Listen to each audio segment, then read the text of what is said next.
Jestem w kontrze do takiej twórczości, która komentuje rzeczywistość, świat. Nie? Staram się jakby uciekać od tego. Nie próbuję ani politykować, ani w takim społeczny sposób naprawiać świat, bo nie o to mi chodzi tak naprawdę. Jest coś takiego w tym procesie, że ile jakby z siebie wrzucisz w to, to tyle samo oddasz.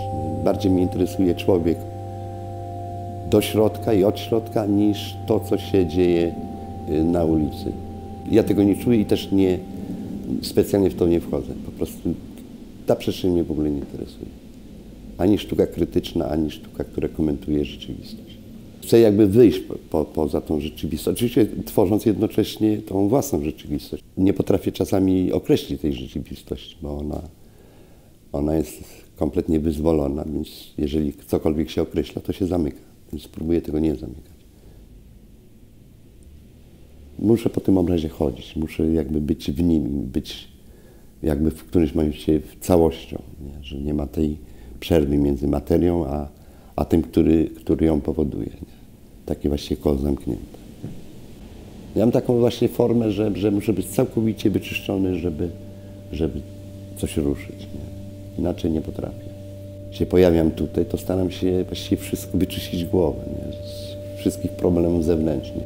Szukam takiego stanu, takiego kompletnego wyciszenia i dopiero następuje ten początek tego procesu. Taka próba próba wtopienia się jakby w materię, którą powoduje. Nie? Mimo że wcześniej jest jakieś założenie i taka właściwie forma takiego szkicu, to i tak w procesie wszystko idzie zupełnie w inną stronę. Nie? To jest taka, jeżeli się poddajesz procesowi, nie? To on cię ciągnie zupełnie w inną stronę. I właśnie za każdym razem. Że niby masz schemat, wszystko się nim zgadza, to jednak gdzieś uciekasz bardzo daleko. Gdzie sam zresztą jesteś zaskakiwany tą taką końcówką jakby tego procesu. Znaczy końcówką w tym momencie, kiedy ja mówię stop, to jest ten koniec procesu, bo on mógłby trwać w nieskończoność. Nie? Ale on jest tylko kadrem jakby tego biegu, nic więcej. Jeżeli się pojawia idea i właściwie do tego się szuka materii i narzędzi, nie? Ale pracuję właściwie narzędziami, które mam pod ręką. Nie? Wchodzisz w taki stan, że w którymś momencie wszystko, co cię otacza, staje się narzędziem. Nie? Bo każde narzędzie ma inny ślad, więc ma zupełnie inne brzmienie. Pędzel czasami potrafi być tępy, nie? A zużyjesz jakiś taki dziwny element, nie wiem, kawałek list, gdzie zaczyna się zupełnie co innego dziać. Materiał jakby zostawia ślad swój, taki intymny, własny ślad. Chodziło mi przede wszystkim o taką równowagę między pustym a pełnym. I tak właściwie nie wiadomo, czy te kręgi czarne są pełne, czy puste, czy ta materia, która jest pomiędzy, jest pełna, czy pusta. Szukałem takiej równowagi pomiędzy taką geometryczną, ciętą abstrakcją, a taką wręcz biologiczną abstrakcją. To jest taka forma zderzenia. I właśnie cały czas szukam takiej równowagi pomiędzy skrajnościami, nie? Między właśnie czernią tych kół, a tą materią taką kosmiczną, która jest za tymi kręgami. Koła pojawiają się już po namalowanej materii, że te koła są naniesione na materię.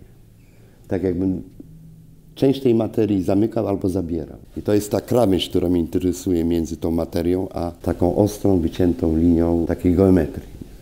Na tą materię później nakładam te czarne koła. Nie tylko, czasami prostokąt i linię, czy jakąś taką geometryczną, mocną plamę.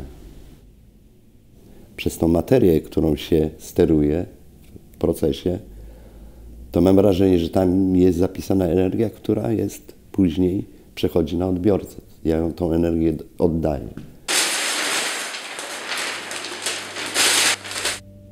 Ja właściwie powoduję, ale dopełnienie tego obiektu jest w odbiorcy. Tylko że ja narzucam jakby kształt, ja narzucam formę i tą energię. Ale dla mnie odbiorca jest jakby takim czynnikiem równoważnym. Nie ma tam 50 czy 60% odbiorca, czy artysta. Pół na pół i tyle. Nie wiem, co znaczy misja. Nie chcę nikogo ani naprawiać, ani prostować. Chcę rozmawiać i tyle. Ale w takiej formie. To jest taki własny sposób kontaktowania się ze światem. Nie? Mimo że się zamykam, jednocześnie potrzebuję tego kontaktu. kontaktuje się przez obiekty, kontaktuje się przez sztukę z odbiorcą. W ogóle generalnie z ludźmi. To malarstwo jest w sumie kontemplacyjne, nie? Przez to, że jeżeli nie zatrzymasz się i nie spróbujesz wejść do środka, to właściwie nic z tego nie wynika tak naprawdę. Mi chodzi o to, żeby się odbiorca zatrzymał i spróbował wejść, nie? Żeby uzyskać coś dla siebie, jakąś refleksję znaleźć w sobie, coś takiego ważnego. Jeżeli to można nazwać misją, to niech to będzie misja.